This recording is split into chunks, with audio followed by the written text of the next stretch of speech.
We remember how Kiros came to Obasi's pride to kill him in the Mufasa movie. And two brothers, Mufasa and Taka, needed to ran away. So probably Obasi, Eshe, and the rest of the pride were killed.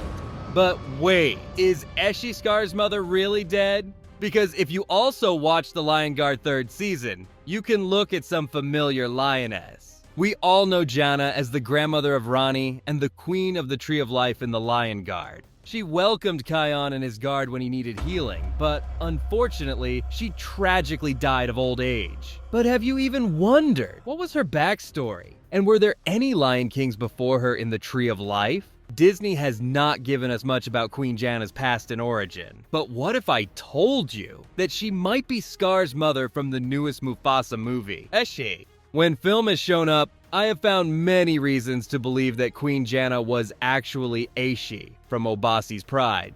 Because we can look for a couple of keys and connections with the Lion Guard, which make the theory more true. That Eshe and Queen Janna are one and the same.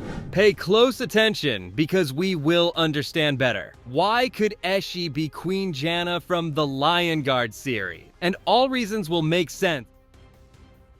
So let's start with basic things which we can find in these two lions. Night and Obasi's prides have a similarities, not just in their skin, but most importantly, Queen Janna has the same green eyes as Scar, but it actually doesn't end there. Well, I can mention their wisdom. Especially Eshe. She was a wise lioness. For example, even though Mufasa was a cub from the outside, Eshe stopped Obasi from banishing him and insisted on giving the cub a chance to live in their pride. Also, during the brothers' race, she told him that Taka must earn his throne and not simply get it by his royal blood. She raised him among the lionesses and taught him the circle of life, which helped Mufasa because as an adult lion, he became the brave, smart, and strong lion we later see in the story. The same case with Queen Janna, when she gave Rani wise advice on what to do with the Lion Guard, who invaded their land and allowed Kion to enter and stay here, which is similar between both universes. Now, to see the whole picture, let's come to Eshe's background.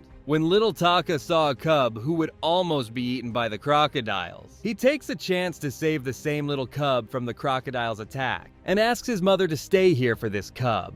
But his father, King Obasi, was very angry to see him because he is an alien cub and very furious to hear his name, Mufasa, which means king. However, Taka's mom, Eshe, said that we should adopt him and give little Mufasa a chance. But Obasi laid down his condition. They must race. If Mufasa wins, he may stay and live among the lionesses. But if Taka wins, Mufasa will be banished. After Mufasa's victory, Obasi wasn't happy. But he kept his word and accepted Mufasa, but only with the lionesses. And he grew up under Eshe's training. Two brothers grew up into adult lions. Taka with Obasi and Mufasa with Eshe. But one day, their life suddenly had changed. Mufasa and Eshe went hunting together, as they always did. But before they knew it, they were about to be attacked by two big and unknown white lions that were from the Outsiders, the pack of lions who eliminates every lion's pride. Eshe told Mufasa to run off, but Mufasa was brave and gave a big resistance to them by killing one of the white lions and banishing the other. But at the same time, Eshe watched how her son Taka just observed and escaped because of fear to help them. Eshe and Mufasa arrived to warn Obasi and the rest of their pride.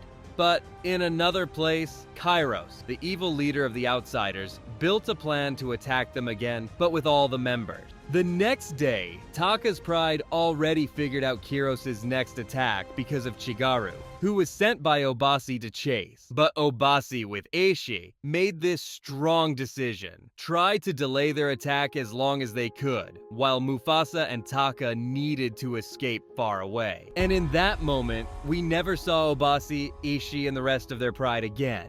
If Scar's mother is actually Queen Janna, how could she survive the Kiros attack? As we know from the Lion Guard, Janna has two children, her son Surak and daughter Ananda. But wait, does it mean Eshe must survive? Because of the reason Queen Janna had a legacy. It led us to the possible event that, besides Mufasa and Taka, Obasi also sent other members of his pride away to survive and keep his pride's existence. So at this moment, we can assume Eshe with part of pride probably survived, but Kiros needed to find Mufasa and Taka to get revenge for his son. But we see a similar situation if you remember that Mufasa's mother Afia was alive in Milele, but without Mufasa's father Masego, who was supposed to have also died from Kiros' attack. Therefore, Eshe could survive in the same way. And besides, we have an additional reason to believe in this theory. Obasi's shade tree is likely the Tree of Life, the magical place where Kion with his guard went to find healing. But I think there is another main reason for how they could be the one lioness. Because two lions are closely tied to their trees, and now we will figure out that Shade Tree is the Tree of Life, or became the Tree of Life. First, if we look at the Lion Guard's way from the Pride Lands to there, on their way, they saw many new places, including some snowy mountains, canyons, deserts, and jungles. Well, it doesn't remind you of anything, because Mufasa's squad had the same places on his way in the movie. It may seem an obvious point, but if you are not convinced yet, let's explore some deeper reason. Second, maybe after Kiros' attack, Shade Tree received new life, which transformed her into the Tree of Life. But let's dive deeper into this reason. It might be the key that makes everything fall into place. We all remember that before Kion, Scar was the leader of the Lion Guard. But one day, he lost his roar because he used it against his fellow lions. Therefore, the greatest lions of the past saw Scar as having bad blood, exactly the case with his reign, which destroyed the Pride Lands, making all the animals leave, and Obasi's influence could also have helped lead him down that path.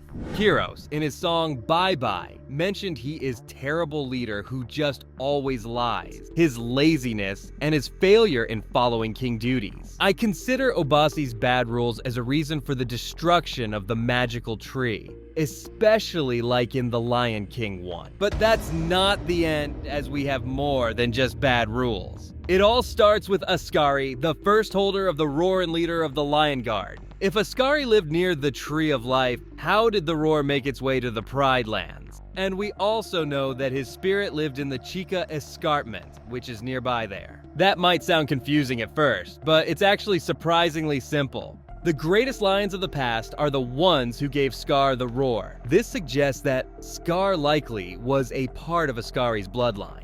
Therefore, the Pride Lands got the roar through Scar. But what about the Lion Guard group? How did it come to be? The main key is Rafiki because he already knew about the Tree of Life, Queen Janna, the roar, and the legends from Askari, since he met little Makini there. As Mufasa's advisor, Rafiki may have told him about Scar's roar and knowledge, which he got from Askari's legends. So that's why their two trees are closely the same. Obasi is a part of Askari's bloodline, who not only created the Lion Guard, but possibly founded this magical tree, like Mufasa did with Milele.